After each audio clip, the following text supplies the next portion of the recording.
Good, happy Thursday morning, October 3rd, 2019. I'm Riley King, and welcome to the Riley King Newscast, right here on the Riley King Network. Let's begin. First up, Dartmouth Hitchcock Granite 1 signed formal agreement to join services. Agreement now goes for review approval by Attorney General. Let's take a listen to that video from WMUR News 9.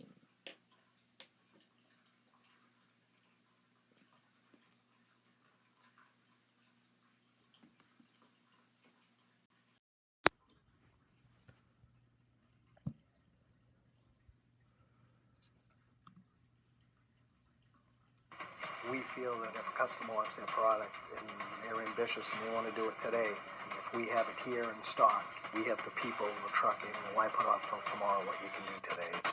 Visit us at powellstone.com. Well, two of the state's largest medical facilities took another step forward toward combining services. Dartmouth Hitchcock Health and Granite One Health announced today that they have signed a formal agreement. Officials call this a milestone moment and say the result will be a high-quality, lower-cost alternative for health care. We do not have the capacity to keep patients in New Hampshire, and so they are leaving New Hampshire, going to out of state at a higher cost, more of an inconvenience. So the agreement now requires review and approval by the Attorney General's Charitable Trust Unit, Consumer Protection Bureau, and the Federal Trade Commission. Okay, and there you go on that video and that report.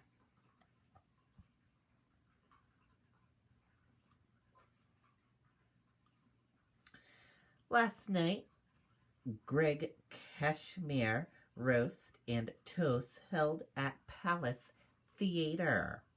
Cashmere celebrating 35 years on air in New Hampshire on Greg in the Morning Buzz. Let's take a listen to this video from WMUR News 9.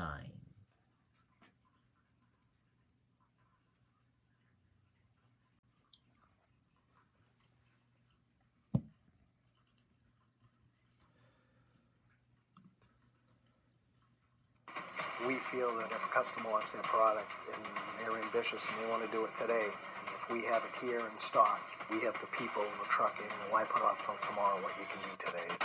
Visit us at powellstone.com. It was a packed house at the Palace Theater in Manchester tonight to honor a New Hampshire institution. And after honoring the historic theater, well, the audience then turned its attention to radio host Greg Kretschmar. The Greg Kretschmar roast and toast marked his 35 years on the air in radio. His friend Tom Bergeron even flew home to New Hampshire after Dancing with the Stars to host, along with some special guest appearances from the likes of Fritz Weatherby. It's kind of surreal, actually, because it doesn't feel like 35 years, but to have this many people come out and kind of be a part of it is very special. And the governor even declared it Greg Kretschmar Day in the great state of New Hampshire. Kretschy. Okay, and there you go on that video and that report. Very cool indeed. Congratulations on 35 years on the radio.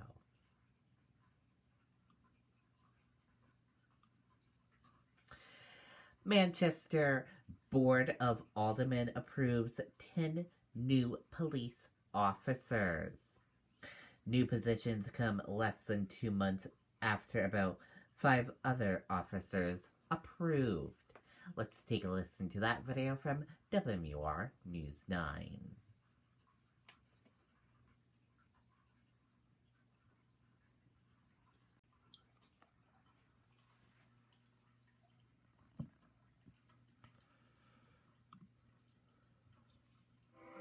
Customers will call in or email in and just tell us that I was at the store, and from the beginning of the sale till the delivery, it was a great experience. And as a business owner, that's what we strive for.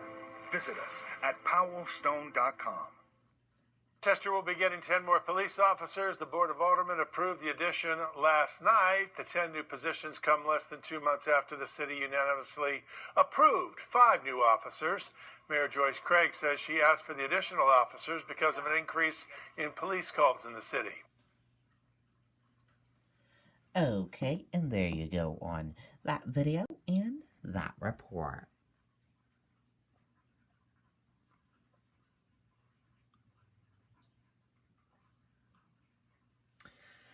Salem police investigating vandalism at America's Stonehenge.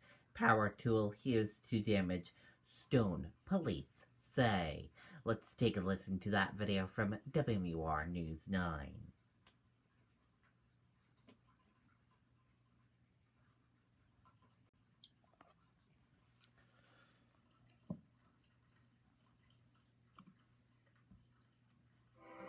Customers will call in or email in and just tell us that I was at the store, and from the beginning of the sale till the delivery, it was a great experience. And as a business owner, that's what we strive for. Visit us at powellstone.com. Salem police say it appears someone used a power tool to vandalize a stone at America's Stonehenge. The vandalism, along with a cross, were discovered on Sunday.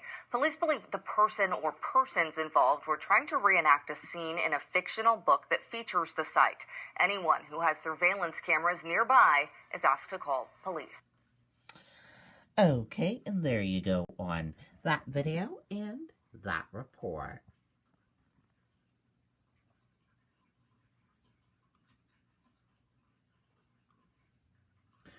28 German shepherds being held as evidence in animal cruelty case can now be adopted out. After 2 years in limbo, former owner officially surrenders them. Let's take a listen to that video from WMUR News 9, Charisse LeClaire.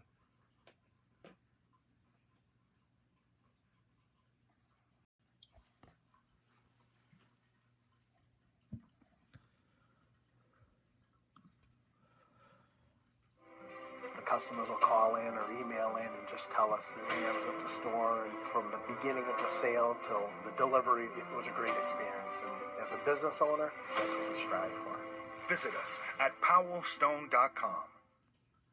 Well, dogs like Summer here have essentially been in limbo, but volunteers and staff members here have been working with them, socializing with them to get them ready for their forever homes. 22 months spent behind cages, considered evidence in an animal cruelty case. But today, the future is wide open for these dogs. We have a lot to celebrate today. SPCA staff getting word today in an email that former owner Jennifer Choate surrendered the dogs. She's expected to plead guilty on October 11th to 2 counts of animal cruelty. In December of 2017, 36 of her dogs were killed in 2 separate fires in Bristol. Weeks later, nearly 24 other German shepherds were found with no heat or fresh water in her Alexandria barn. Choate's attorney telling News 9 in part, although she maintains her innocence regarding the criminal accusations, she has agreed to resolve both the criminal case and the civil case that the NHSPCA brought against her. Part of that agreement means Choate will not have to pay about $600,000 in restitution to the SPCA for the dog's care. She will not be allowed to breed dogs for 5 years. Ultimately, SPCA staff say the dogs paid the price, being held in this shelter for so long. They did pay for it multiple times, and quite honestly, they paid for it every single day when they had to be put back in their kennels. This case has been the SPCA's most expensive and has depleted their SOS fund, which helps with expenses. If individuals are interested in helping support not only these German Shepherds, because again, we still have to spay and neuter them, we still have to prepare them for adoption. It's not over yet. To learn more about adopting these dogs and also more about the SOS Fund, you can log on to our website, WMUR.com. In Stratham, Charisse LeClaire, WMUR News 9. Okay, and there you go on that video and that report. And now let's take a look at your 2020 New Hampshire candidate tracker for today. And we have 2 candidates in New Hampshire today. First candidate, Tulsi Gabbard. Tulsi Gabbard has 3 events today in New Hampshire. Our first event is a house party in Bow, New Hampshire. Our second event is a town hall in Rindge. And our third event is a town hall in Keene. Joe C. Stack has 4 events today in New Hampshire. First event is in Epsom, New Hampshire. Second event is in Pelham, New Hampshire. And his third event is in Milford, New Hampshire. Those are the 2 candidates that will be in New Hampshire today.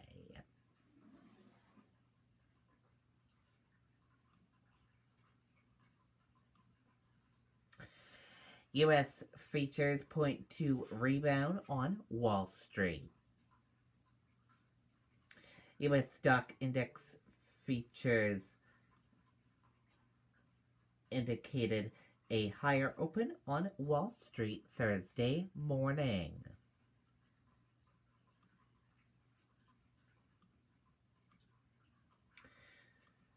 Police release body camera video in controversial horseback arrest. Let's take a listen to that video from ABC News.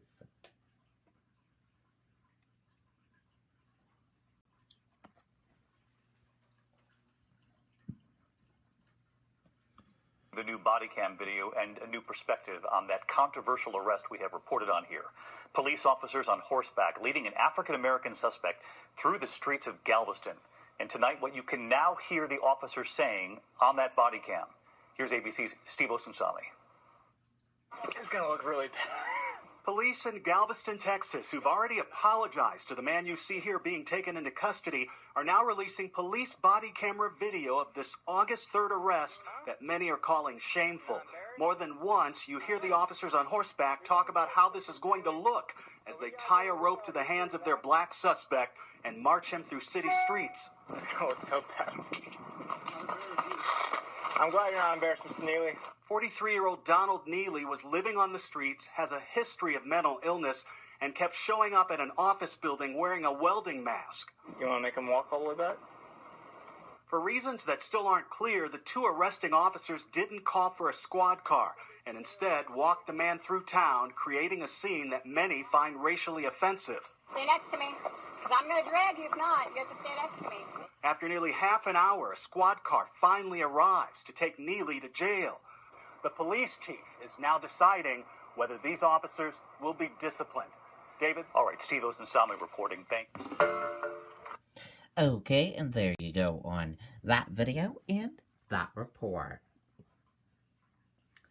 And that does it for this morning edition of the Riley King Newscast right here on the Riley King Network. I hope you all have a great rest of your day, and I'll see you back here later on today for another newscast. And I'll have a news report coming up in a little bit. Goodbye, everyone.